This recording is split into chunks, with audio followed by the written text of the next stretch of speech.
பாலியல் வன்கொடுமைக்கு ஆளாக்கப்பட்டு படுகொலை செய்யப்பட்ட முத்தியால்பேட்டை சிறுமிக்கு அஞ்சலி செலுத்தும் வகையில் இளைஞர் காங்கிரசார் ஆனந்தபாபு நடராஜன் தலைமையில் பேரணியாக சென்றனர். முத்தியால்பேட்டையில் வன்கொடுமை செய்யப்பட்டு படுகொலை செய்யப்பட்ட முத்தியால்பேட்டை சிறுமிக்கு அஞ்சலி செலுத்தும் வகையில் அண்ணா சாலையிலிருந்து இளைஞர் காங்கிரசார் மெழுகுவர்த்தி ஏந்தி பேரணியாக சென்றனர். மாநில தலைவர் ஆனந்தபாபு நடராஜன் தலைமையில் நடைபெற்ற இந்த பேரணியில் ஆளும் முதலமைச்சர், உள்துறை அமைச்சர் மற்றும் போதைப் பொருட்களுக்கு எதிரான பதாகைகளை ஏந்திய வண்ணம் இளைஞர் காங்கிரசார் சென்றனர்.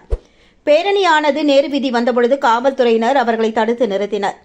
மேலும் இந்த பேரணியில் முன்னாள் முதல்வர் நாராயணசாமி, காங்கிரஸ் கட்சியின் சட்டமன்ற தலைவர் வைத்தியநாதன், ஏஐசிசி ஒருங்கிணைப்பாளர் தேவதாஸ், பொதுச் செயலாளர் திருமுருகன், வழக்கறிஞர் பிரிவு தலைவர் மருதுபாண்டியன், முத்தியால்பேட்டை பொறுப்பாளர் ராஜேந்திரன், இந்திராநகர் தொகுதி பொறுப்பாளர் ராஜ்குமார், ஏம்பலம் மோகன்தாஸ், மகிழா காங்கிரஸ் தலைவி பஞ்சகாந்தி, இளைஞர் காங்கிரஸ் மாநில நிர்வாகிகள் கோவலன், பெருமாள், சதீஷ், விஜயலட்சுமி, சுந்தர், வீரபால், முகிலன், மனோஜ்குமார் மற்றும் அத்வானி, நவ்புல், மாவட்ட நிர்வாகிகள் அஜித், அஷ்ரப் அலி, அன்பரசன், தொகுதி நிர்வாகிகள் மஞ்சுளா, தமிழ்செல்வம், அயூப், சுரேந்தர், சுகல், அந்த்வான், அசோக், மதன் மற்றும் கௌதம், கீர்த்தி உட்பட நிர்வாகிகள் பலர் கலந்து கொண்டனர்.